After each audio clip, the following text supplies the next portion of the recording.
I've been doing TikTok live shopping experiences for the past 2 weeks. Here are the top 3 things I have learned. For those interested in what specifically I'm talking about, check out this video I made about this specific style of content streaming factories. Basically, it is TikTok lives with products being plugged as the live is going on. This is a new feature that has been introduced in kind of beta testing over the past year, but is now becoming super commonplace on the app. I've decided to try my hand at it with some brands. I'm not going to disclose who or some of the numbers in terms of how well it's been doing, but I will talk about 3 things I have learned as I have trial and errored this. Number 1, the design of a given stream is extremely important. There are lots of different types of streams. There are gaming ones, there are ones. The most traditional thing you're going to see brands doing is either like hands showcasing a product where they'd show like nails or something along those lines, or it would be a person in front of the camera selling products and showcasing like wigs or a given item. There are also things where there's no person and it's kind of like, almost more like a gimmick, which is the traditional TikTok live methodology is like you gift a rose and something happens on screen.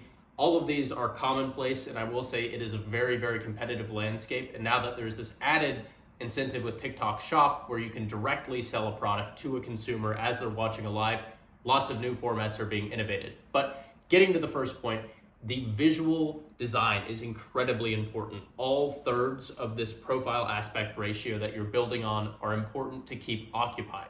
I've ranked the importance of the thirds as well as I have come to be familiar with them.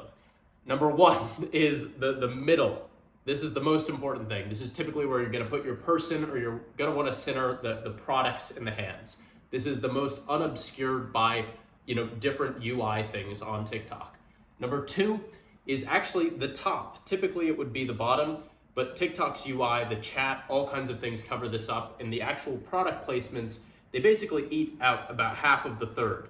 The top one, however, though, has less things there, still has a lot there, but you want to basically keep every aspect of it, very visually compelling with lighting. You want like the e-boy, e-girl lights where it's like those rainbow blinking lights, or you want like a fog machine, or you want things to basically fill and give movement to everywhere, because as people scroll through TikTok live, it's a very different type of viewer than someone who might be on Twitch.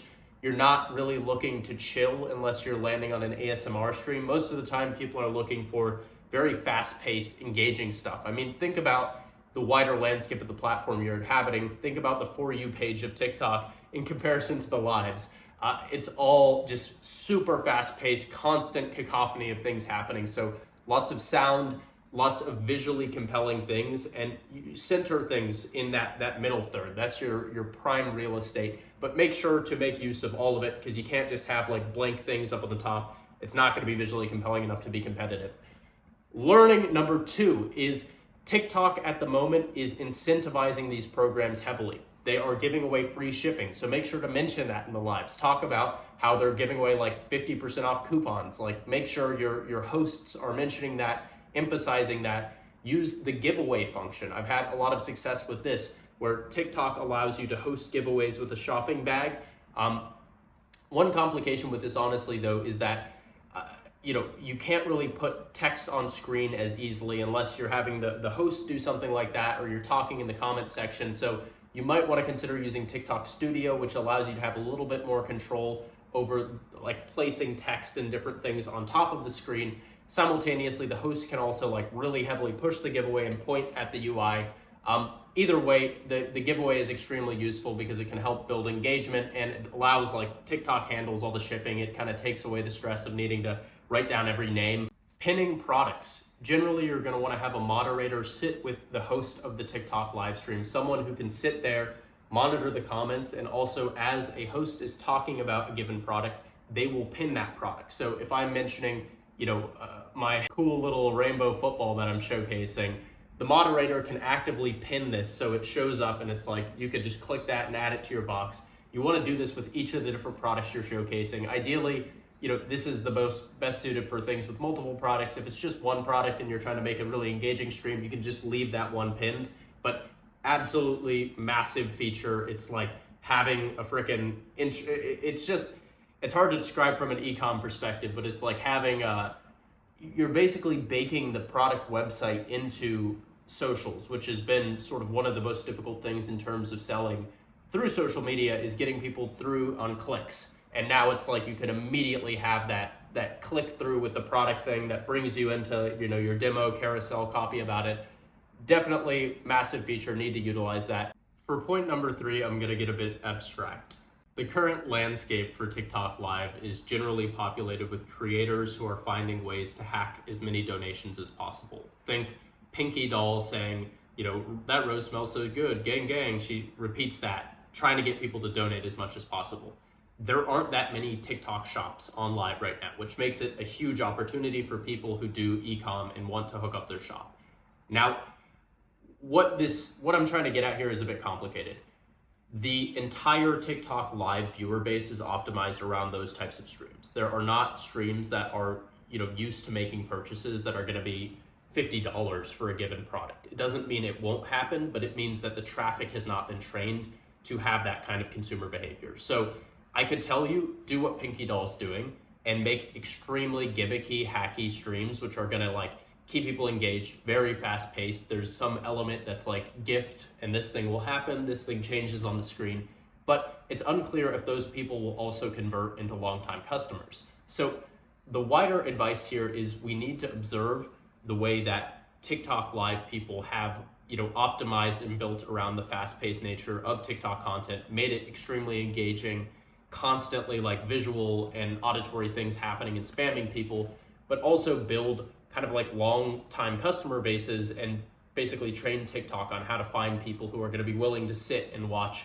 you know, 20 wigs go through a progression before picking one that they like, which means you should be gimmicky, but you should also be thinking what is like a long-term viable, successful thing that could be done. Because on the other half, with this TikTok Live stuff, some of these are not sustainable. Like I know quite a few people who will just run recordings of videos or do intentionally extremely frustrating tasks on Live, which make it so like your viewer base kind of hates you and doesn't ever want to tune in after that first time where they're trying to donate to help you finish some task. Like there's stuff like, you know, doing Roblox courses or Minecraft stuff and they drop bombs on you, but then people find out that they're like pre-scripted and, you know, their video's already getting fed, so it's like not even reacting to the chat, and stuff like that's not sustainable.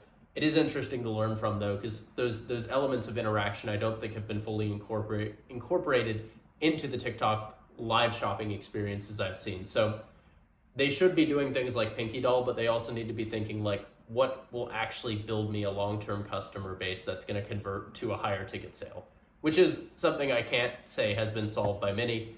And I think it varies heavily product to product, but it is actively what I'm thinking about. So study the gimmicks is the third piece of advice, but maybe, you know, take it all with a grain of salt.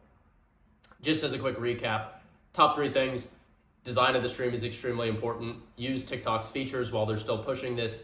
And number 3, study the gimmicks, study what's working, but simultaneously don't take it too seriously, because some of these have like a super high churn rate, and you honestly want to be just gradually building a viewer base over time that gets you to that 100 to 1,000 people actively watching, because, you know, over the span of a couple of hours, that's like 100K impressions on a brand, which, you know, converts to well what it costs to actually run this type of thing. If you enjoyed this, I'm going to be doing more breakdowns of this kind of stuff at some point in the future. Drop a comment down below if you have ever even watched a TikTok Live, because I doubt most of the viewer base has, but this is very fascinating to me. This pertains to the actual application of ideas on the channel. As always, it is what it is.